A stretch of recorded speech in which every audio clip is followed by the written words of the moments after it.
Magandang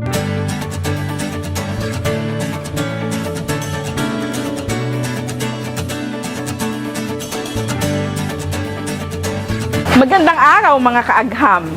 Isa na namang araw ang pagsasaluhan natin ngayon dahil ating aalamin ang mga nakakatakam at nakakabusog na tinapay at noodles ng FM Bread and Noodles na matatagpuan dito sa Cabanatuan City, Nueva Ecija.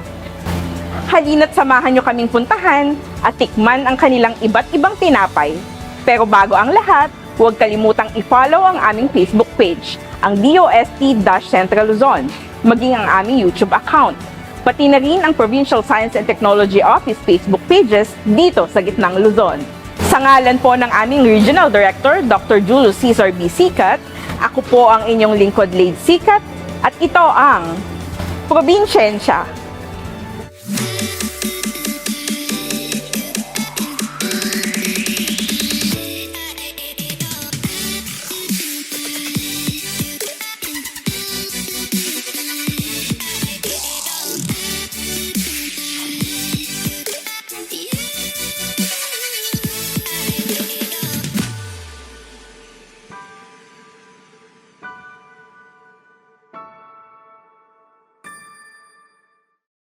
Ako si Lisa Magundayaw Cabanang. Ako ang nagmamay-ari ng FM Bread and Noodles dito sa Cabanatuan City. Ang FM Breads and Noodles ay nag-umpisa noong 1975 pa. Ang nag-umpisa dito yung aking ama, si Florentino Magundayaw Sr. At yun namang nanay ko ay si Rosario Castillo Magundayaw. 1975, so bata pa lang ako. Nung 4 years old, nag-umpisa na ang FM Breads and Noodles. Ano to dati, FM Bakery lang. Nag-umpisa kami sa yung tatay ko sa kariton. Ang ibinebenta lang niya is mainly pandesal and mami lang nung time na yon. Malapit lang sa palengke. At doon lang kami nagbebenta. And then, through the years, lumaki yung negosyo, nagkaroon na kami ng isang pwesto, hanggang naging 2, 3, hanggang naging 6 na pwesto na siya. So, naging malaki na yung sa magitan ng sipag at saka tiyaga nung tatay ko at nung nanay ko. So, lumaki yung negosyo. 14 lang naman kami magkakapatid. So, kailangan talagang maging masipag at saka matyaga yung mga magulang namin. So, tulong-tulong kami magkakapatid. Noon kasi, noong 1975, ang tagal na, no? Yung pandesal kasi, parang mano-mano lang natin ginagawa yan eh, nagmamasa. So, walang makinang ginagamit. So, manual lang ginagawa yan. So, yun namang mami, so regular lang naman, may niki lang naman, umaano ka lang naman ng sabaw, may kaldo ka. And then, yun, pwede ka nang, ano mo lang sa isang kariton, and magtitinda ka ng mami, then sasamahan mo siya ng pandesal. So, doon kami nag-umpisa. And noong 2005, naging FM Bread and Noodles na siya kasi nag-renovate kami nung 6 na pwesto sa palengke. Malaki yung naitulong sa amin ng DOST. Kasi nakaka-acquired kami ng spiral mixer na 2-bagger. First time kaming nakakuha ng 2-bagger na mixer, and then nakakuha din kami ng rotary na oven plus yung proofer. Malaking bagay yan sa quality ng produkto na ginagawa namin sa mga tinapay, plus yung production, mas madami kaming nagagawa. And yun, malaki ang naitulong sa amin ng mga technologies na ini-offer ng DOST. Malaki din yung mga program na consultancy na ipinagkaloob ng DOST. Kasi ang dami nilang mga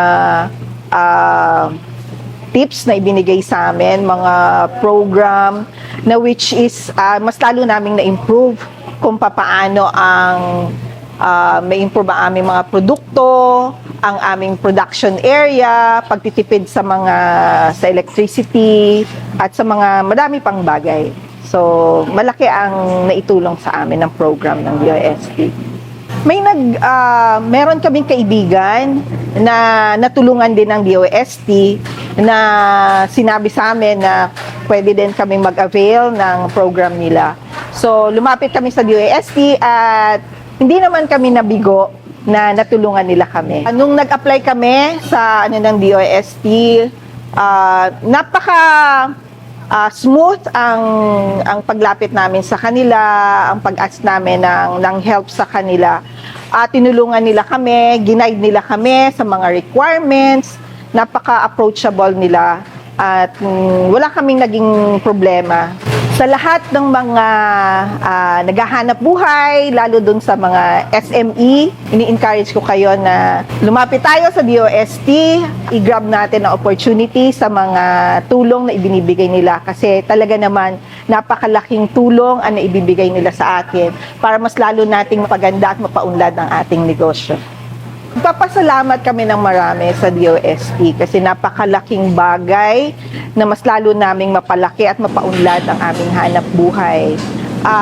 Malaki ang naitulong sa lalong ikauunlad at ikalalago ng aming hanap buhay na ito.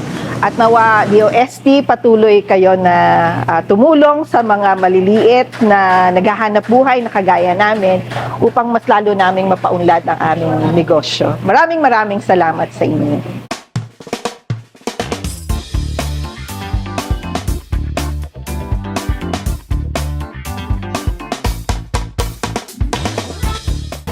Isang makabuluhang kwentuhan na naman ng ating natunghayan. Sana po ay nagbigay ito ng inspirasyon sa ating lahat, lalo na sa ating mga micro, small, and medium enterprises na kailangang i-upgrade ang kanilang mga negosyo. Ikaw ba ay isang negosyante katulad ni FM Bread and Noodles na naghahanap ng paraan upang ma-upgrade ang inyong mga negosyo? Nais mo bang magkaroon ng mga makabagong kagamitan na walang interes hanggang sa 5 milyong piso? Kaya't ano pang hinihintay nyo? Magtungo na sa pinakamalapit na Provincial Science and Technology Offices sa inyong lugar. Kami po ay lubos na nagpapasalamat sa inyong patuloy na pagsubaybay at pag-share ng aming mga episodes. Sa ngalan pong muli ng aming Regional Director, Dr. Julius Cesar B. Sicat, ako pong muli si Lade Sicat at ito ang Probinsiyensya.